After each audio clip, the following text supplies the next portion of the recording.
बिहार के नीतीश कैबिनेट में पहली बार बिहार के वित्त मंत्री की जिम्मेदारी निभा रहे सम्राट चौधरी ने मंगलवार को बिहार का 2024-25 का बजट किया पेश। वित्त मंत्री सम्राट चौधरी ने वित्तीय वर्ष 2024-25 के लिए बिहार का 2,78,425 करोड़ रुपए का बजट किया पेश। अशोक चौहान भाजपा में हो गए शामिल। डिप्टी सीएम देवेंद्र फडणवीस की मौजूदगी में अशोक चौहान ने मंगलवार को भाजपा का थामा दामन। एक दिन पहले अशोक ने कांग्रेस से इस्तीफा दिया था। माना जा रहा है कि भाजपा अशोक चौहान को भेजेगी राज्यसभा। जहां एक तरफ काफी किसान शंभू बॉर्डर पहुंचे, वहीं यहां से 10 किलोमीटर की दूरी पर एक किसानों का बड़ा काफिला बॉर्डर की तरफ बढ़ रहा है। फतेहगढ़ साहिब से ये किसान आ रहे हैं। शंभू बॉर्डर पर काफी हलचल। पंजाब से किसान के जत्थे ने दिल्ली चलो मार्च शुरू कर दिया। इन किसानों की अंबाला, शंभू, खनौरी, जिंद और डबवाली सीमाओं से दिल्ली की ओर कूच करने की योजना। कई किसानों ने अपने ट्रैक्टर ट्रॉली के साथ फतेहगढ़ साहिब से सुबह करीब 10 बजे किया मार्च शुरू। भारत के खिलाफ इंग्लैंड की टीम 5 मैचों की टेस्ट सीरीज के तीसरे मुकाबले में गुरुवार को खेलने उतरी। वहीं ये मुकाबला इंग्लिश कप्तान बेन स्टोक्स के लिए बेहद यादगार होने जा रहा है। इंग्लैंड की तरफ से इस मुकाबले में उनका शतक पक्का। टीवी के जरिए देश भर में जबरदस्त लोकप्रियता पाने वाले अभिनेत्री रश्मि देसाई ने रणवीर सिंह और जॉनी सिंस के विज्ञापन को लेकर दी अपनी प्रतिक्रिया।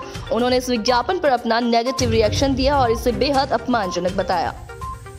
बिहार में नीतीश कुमार की अगुवाई वाले एनडीए सरकार की तरफ से शिक्षकों को लेकर एक बड़ा अपडेट। बिहार के शिक्षा मंत्री विजय चौधरी ने सक्षमता परीक्षा को लेकर सरकार का पक्ष स्पष्ट किया। उत्तर प्रदेश में ग्राउंड ब्रेकिंग सेरेमनी का आयोजन, इसके लिए तैयारियों को पूरा कराया जा रहा। 10 लाख करोड़ के निवेश को धरातल पर उतारने के लिए योगी सरकार 19 फरवरी को पीएम मोदी के कर कमलों से ग्राउंड ब्रेकिंग सेरेमनी 4.0 का करने जा रही शुभारंभ। झारखंड के पूर्व सीएम हेमंत सोरेन की मुश्किलें एक बार फिर बढ़ी। दरअसल हेमंत सोरेन की रिमांड अवधि को एक बार फिर 3 दिनों के लिए बढ़ाया गया। शंभू बॉर्डर के बाद जिंद बॉर्डर पर पंजाब के किसानों की हरियाणा पुलिस से झड़प। आंसू गैस और वाटर कैनन का इस्तेमाल किया गया। प्रदर्शनकारी किसानों ने हरियाणा पंजाब शंभू सीमा पर फ्लाईओवर पर सेफ्टी बैरिकेड्स को तोड़ा।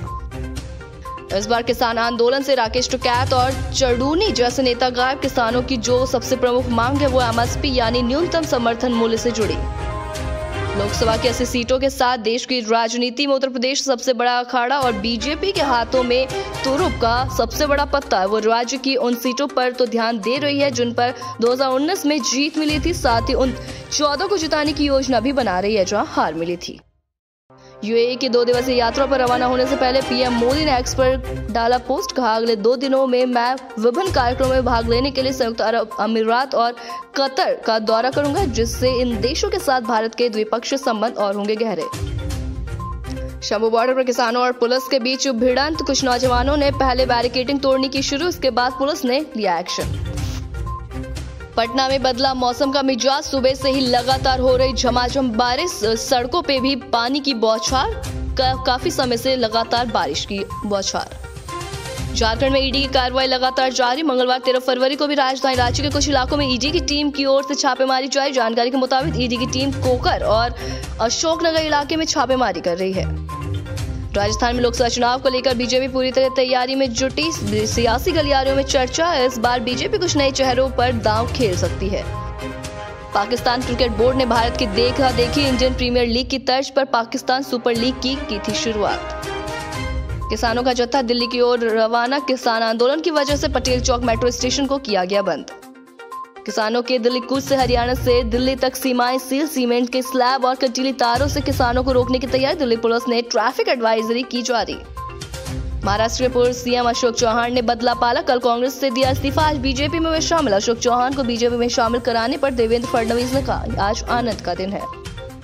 राज्य के एक वरिष्ठ नेता अशोक चौहान बीजेपी में शामिल, जो 2 बार सीएम रहे, कई बार मंत्री, 2 बार सांसद भी रहे, वो बीजेपी को ज्वाइन कर रहे। अशोक चौहान को चंद्रशेखर बावनकुले ने प्राथमिक की सदस्यता दिलाई। किसानों के दिल्ली कूच से हरियाणा से दिल्ली तक सीमाएं सील। दिल्ली पुलिस ने ट्रैफिक एडवाइजरी की जारी। केंद्रीय मंत्रियों के साथ किसानों की बात नहीं बनी। एमएसपी गारंटी, कर्ज माफी, स्वामीनाथन रिपोर्ट पर किसान अड़े। सुप्रीम कोर्ट ने मंगलवार को राजद नेता तेजस्वी यादव के खिलाफ उनकी कथित केवल गुजराती ही ठग हो सकते हैं टिप्पणी पर मानहानि की शिकायत खारिज की। सोनिया गांधी कल राज्यसभा के लिए दाखिल करेंगे नामांकन। राजस्थान या हिमाचल से होगी एंट्री। मौजूदा समय में वो उत्तर प्रदेश के रायबरेली से हैं लोकसभा सांसद। यूपी से राज्यसभा की 10 सीटें हो रही खाली। इनमें से 7 सीटों पर बीजेपी तो 3 सीटों पर सपा अपने प्रत्याशियों का कर चुकी है ऐलान। समाजवादी पार्टी ने जया बच्चन, रामजी लाल, सुमन और आलोक रंजन को राज्यसभा में बनाया अपना प्रत्याशी।